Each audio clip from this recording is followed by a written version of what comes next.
A gente está aqui com o Gustavo e ele vai falar um pouquinho mais sobre direito digital para a gente. O palco é todo seu. Bom, boa noite a todos. Meu nome é Gustavo Martinelli, eu vou me apresentar rapidamente.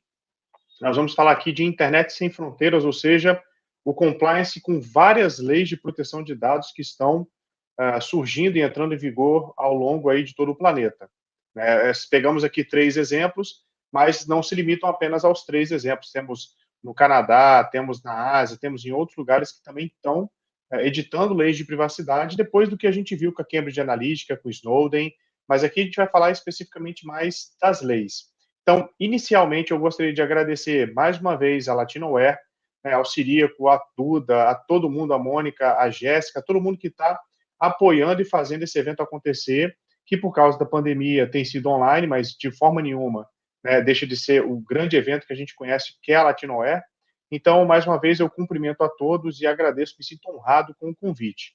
Tá? O primeiro ponto que nós temos que falar aqui é só uma apresentação minha básica. Eu sou, obviamente, advogado e professor universitário, eu sou formado em ciência da computação e direito e trabalho com direito digital. Nessa prática aí, eu sou certificado como líder de implementação para a norma ISO 27701, da ABNT, e também pela Exim como Data Protection e Privacy Foundation. Aqui alguns livros que eu fui coautor, tive a honra também de ser coautor nas obras.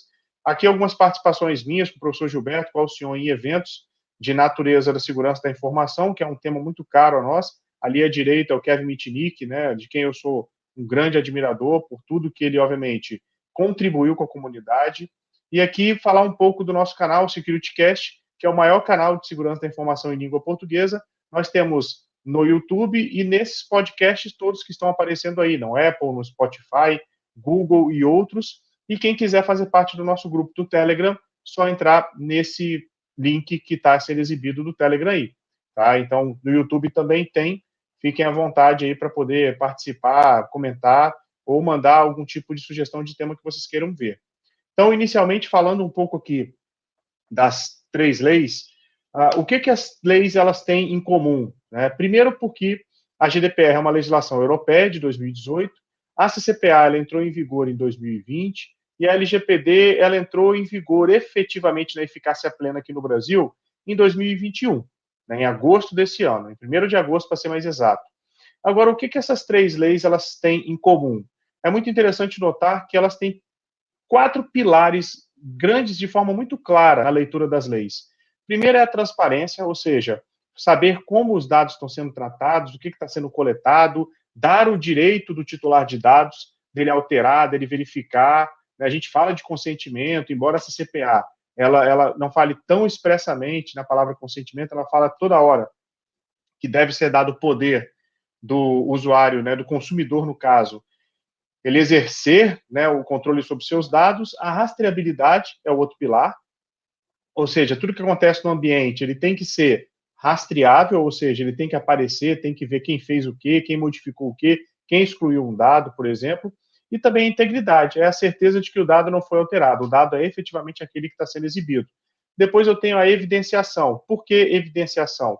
Porque ter uma política de segurança da informação enquanto documento é muito, digamos assim, bonito, formal, Agora, ela efetivamente está implementada, então você tem que evidenciar.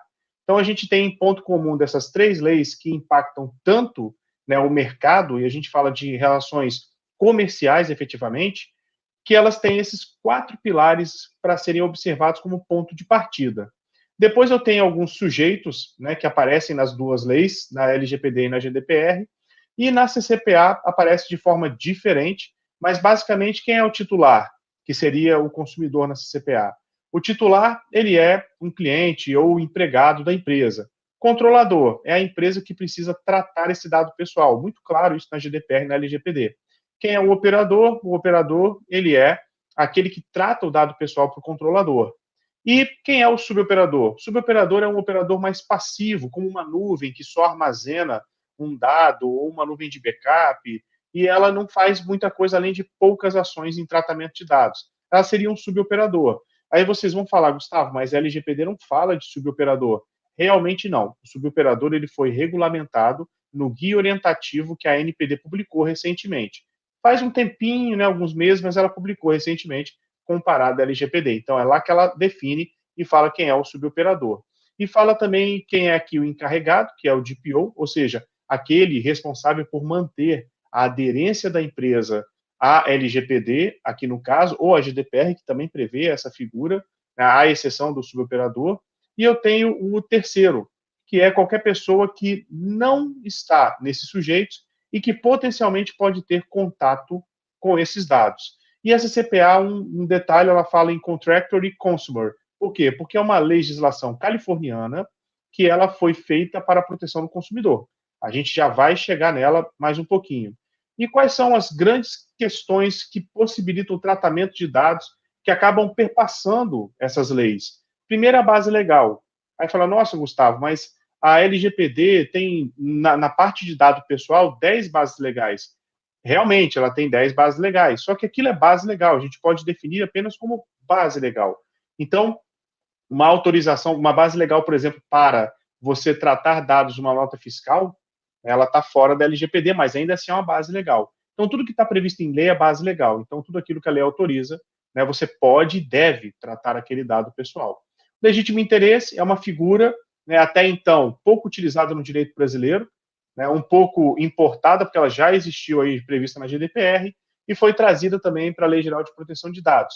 Carece de um estudo com mais profundidade, porque a gente não sabe como o judiciário vai aplicar ela, a LGPD, embora tenha as suas definições tratadas, e aí a gente vai verificando, então, como é que é. Mas o que é basicamente legítimo interesse?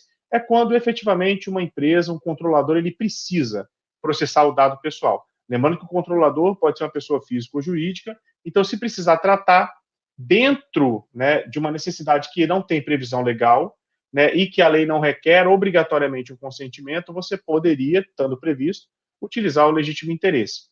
E a última opção aqui é o consentimento, ou seja, anuir, né, o consumidor ou o titular dos dados, ele concorda com o tratamento dos dados pessoais que estão sendo exibidos para ele. Mas é preciso falar pelo menos 4 informações. Quais dados são coletados? Por que esse dado está sendo coletado? Ou seja, porque eu tenho base legal, porque eu tenho legítimo interesse ou porque você me deu consentimento. Para que esse dado está sendo coletado? Ou seja, a finalidade da coleta. E eu falo para cada dado, tá, pessoal? Nome, CPF, endereço. E também a última pergunta que tem que ser respondida no consentimento é por quanto tempo o tratamento se dará. Esse é um ponto muito importante das leis.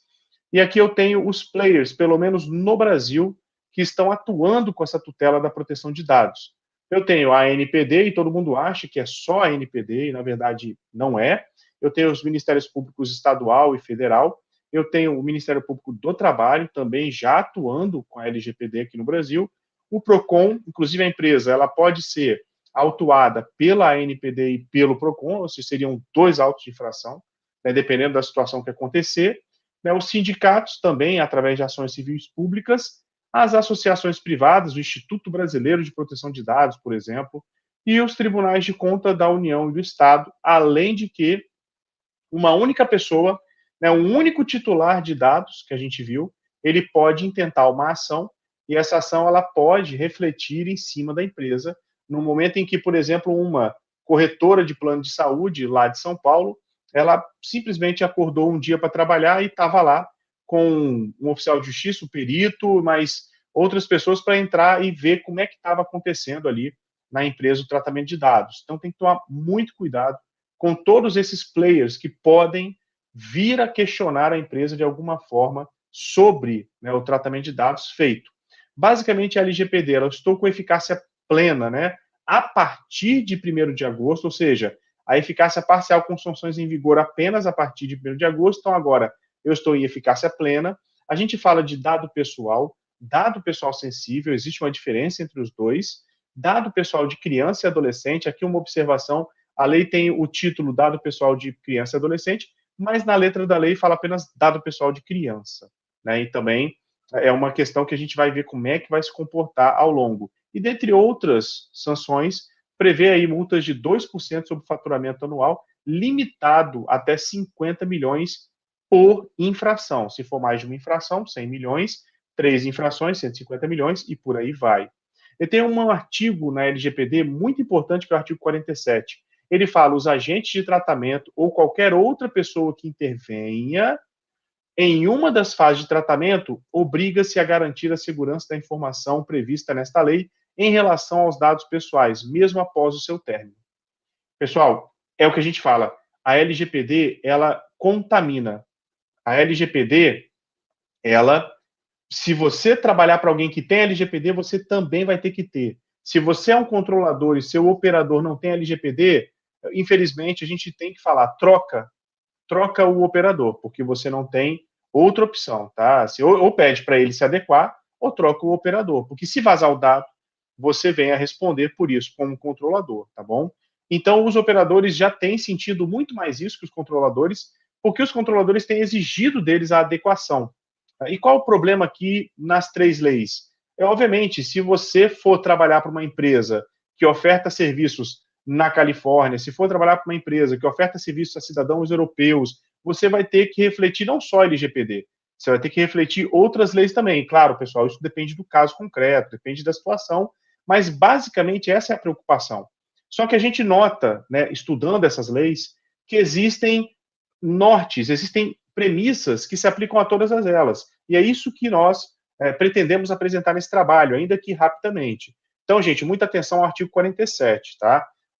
A GDPR ela está em eficácia plena desde 25 de maio de 2018 e, como outras sanções, ela prevê aí multa de até 10 milhões de euros ou 2% do faturamento anual, isso para aquelas que forem formais. O que são infrações formais? Que estão na letra da lei, que estão lá nos 99 artigos. Ou eu posso ter o dobro, 20 milhões ou 4% do volume de negócio total a nível mundial, para infrações em princípios básicos. E aí a gente lembra que a GDPR tem 173 considerações antes de entrar nos artigos da lei. Então é uma lei muito mais principiológica. E se você afetar a um princípio, aí você vai ter o dobro de sanção, tá bom? Além de, obviamente, outras sanções. E lá o DPO ele é obrigatório em três hipóteses. Quando a gente vê que o tratamento de dados ele é realizado por uma autoridade ou organismo público, com exceção, né, da parte jurisdicional, quando a entidade está envolvida em monitoramento sistemático e em larga escala e dados pessoais dos usuários, ou seja,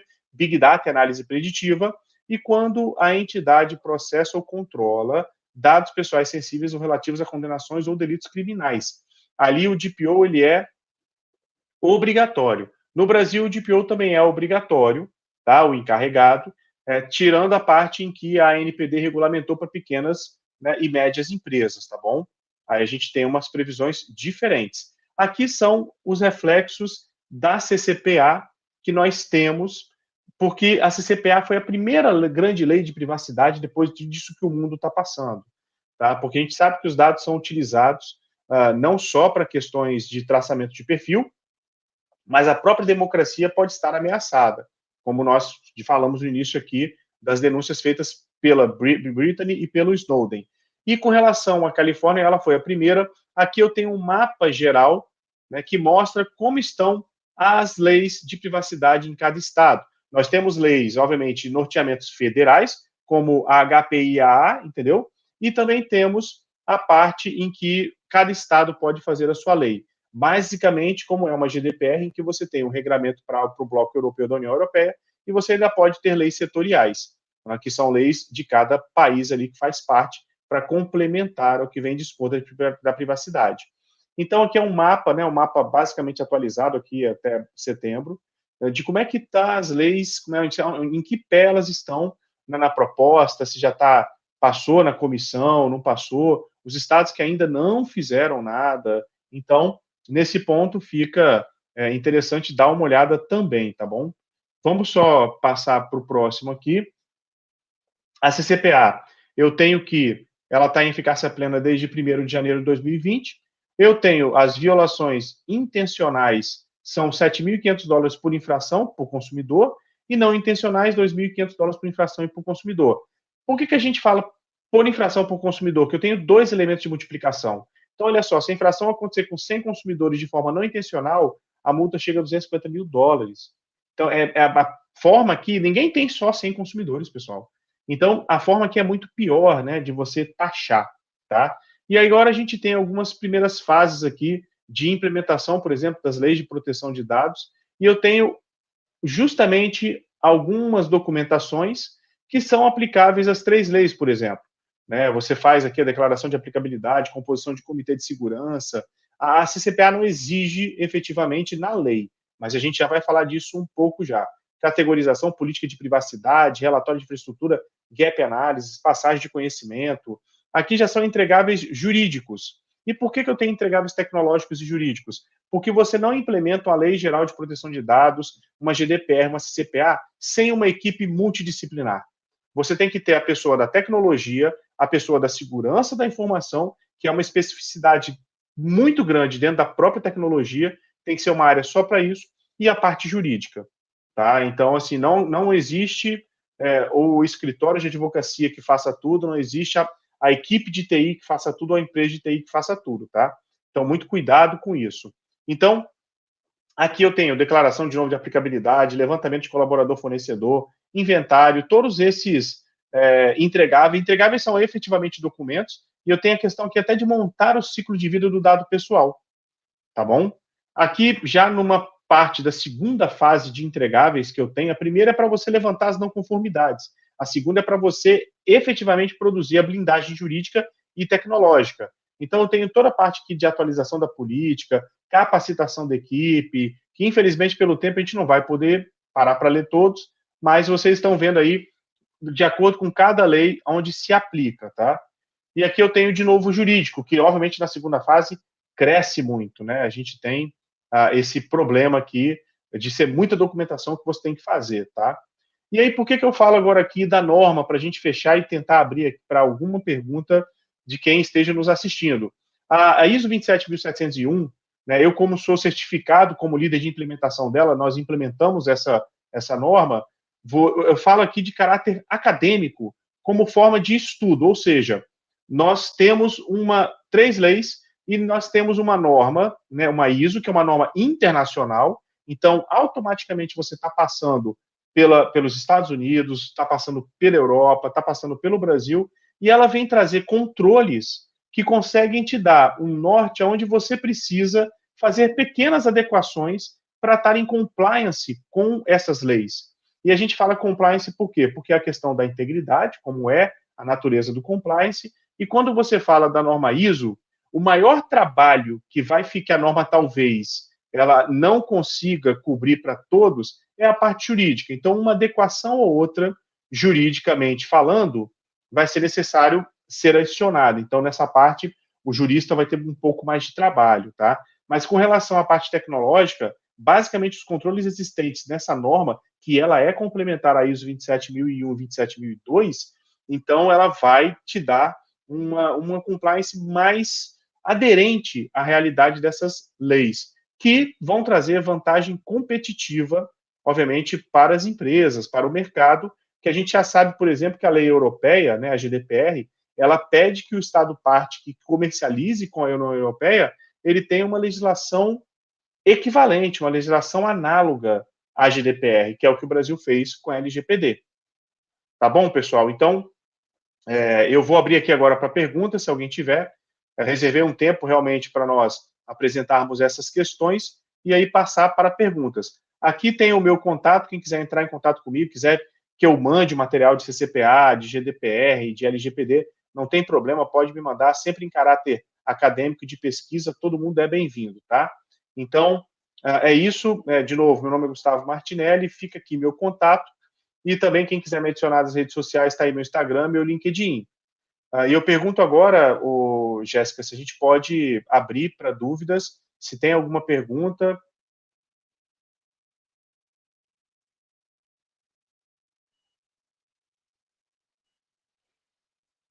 Então, vamos lá.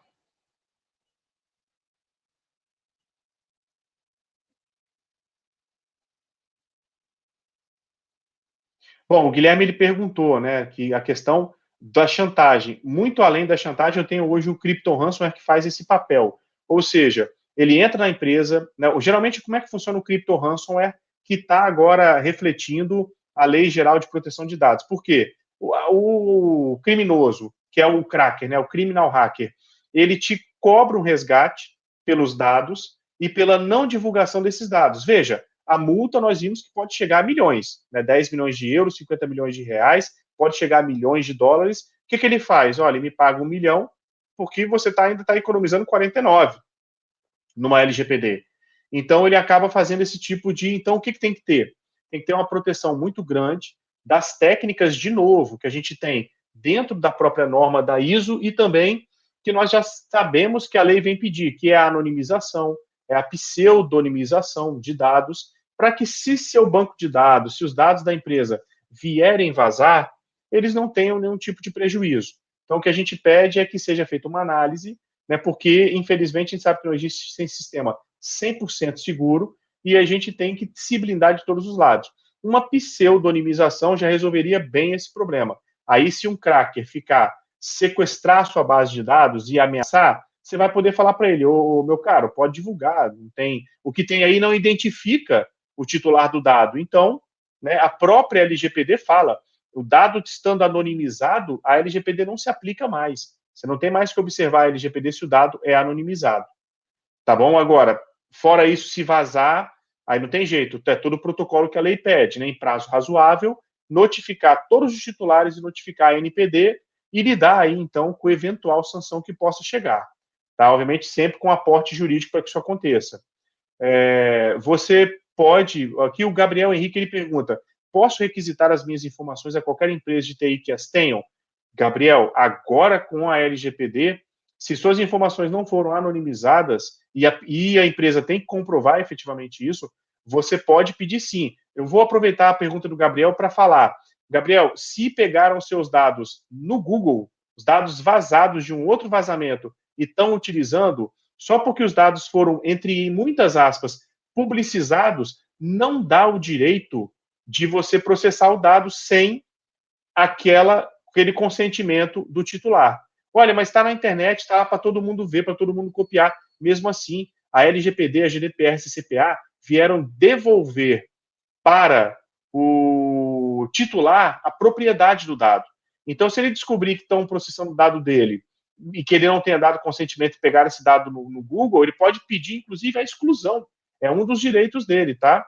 Eles são obrigados a fornecer? São obrigados a fornecer, mediante o que a gente tem hoje na LGPD, e mais, né? Isso inclusive, é um dos direitos, tá? O acesso aos seus dados e ainda o direito de retificar os dados. Né? Vamos supor, muito normal, por exemplo, que o dado, né, o estado civil, seja solteiro, mudou para casado, mudou de casado para divorciado, e você queira corrigir isso naquela empresa, tá? Porque agora vai ser importante para você. Você vai lá e fala, eu quero ver os dados que estão aqui, né, e, por favor, altera que os dados estão incorretos.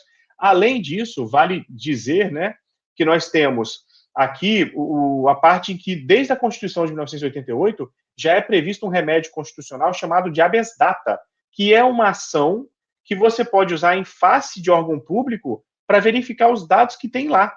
Então, isso aqui, a LGPD só veio deixar tudo mais às claras no âmbito do direito privado, obviamente, né, contra as empresas que trabalham com processamento de dados. Tá? Então, eles são sim, tá, Gabriel, obrigados a fornecer por redação clara da LGPD. Próxima pergunta.